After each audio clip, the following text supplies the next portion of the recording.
Well, first tonight, Adelaide's body-snatching family feud. As we reported last night, the family of pensioner Ruth Allen had no idea what happened to her remains following her funeral a week ago. Well, this strange case took another disturbing twist today when Frank Pangallo went looking for the clues. There are so many questions to which we still don't have answers.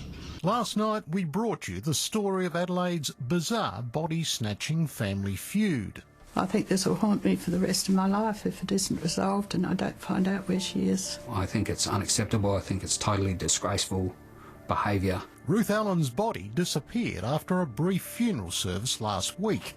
However, her grieving 77-year-old sister Josie Theobald and Josie's son Michael, Ruth's immediate next of kin, were excluded from all the arrangements. The funeral itself was the strangest thing I've ever been to. Certainly the most bizarre funeral I've ever been to. Well, there's been a breakthrough. Thank you so much for finding her for me.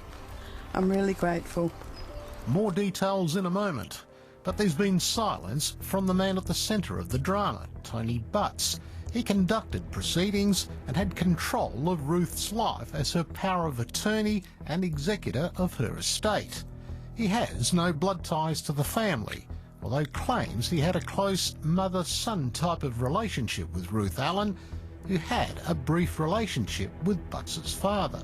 Undeniably, over the years, he was present in Ruth's life, so I can't say that he was some stranger who suddenly came out of the woodwork. Josie's side of the family all live interstate and haven't seen eye to eye with Mr. Butz for some years. The ill feeling boiled over after Josie moved from Sydney and stayed to look after her ailing sister.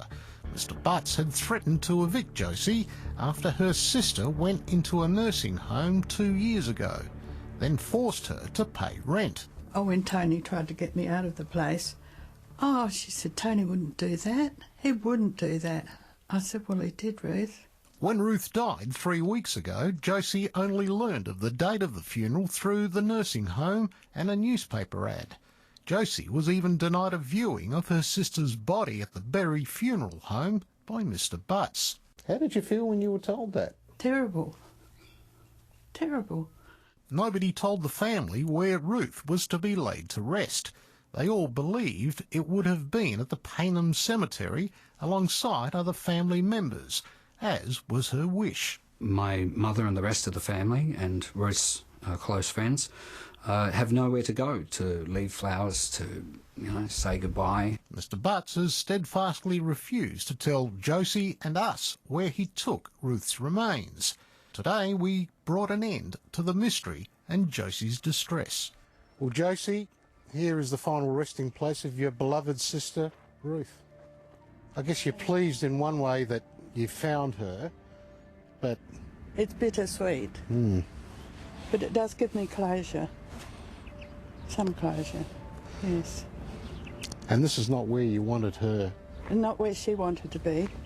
Ruth Allen's unmarked grave is in the Clarendon Kangarilla Cemetery, an hour's drive from where she wanted to be buried and where she lived with Josie, but only a few minutes down the road from, guess who? Mr. Butz. It's going to be difficult for you to be able to come and visit your sister. Oh, extremely difficult. Almost impossible. Mr. Butz has told us there was no room at Paynham, which isn't true, and that he placed Ruth in another location that had other family members. I don't see any other relations here, mind you. What she wished for in life, she didn't get in death. Well, the only connection we could find was that the plot was bought some years ago and belongs to Mr. Butz himself. And I can't understand, can you, why you wouldn't be told that she was being brought up here? Not at all. Would you have objected? Yes, absolutely I would have objected. And you would have as well, wouldn't you, Oh, Josie? Definitely. It's not over yet. Mr. Butz seems to have claimed some heirlooms. Stamp albums and coin collections. Those are things that have been in the family for a century or more, and now they're lost. Josie, the family of her deceased brother, and Mr. Butz are believed to be beneficiaries to Ruth's will. Only Mr. Butz has copies of that, and it's yet to pass probate. At least Ruth Allen has found peace. I still think it's disgraceful that a woman who was dying had her wishes overruled, and this is where she is. So, you know, I wish Ruth peace.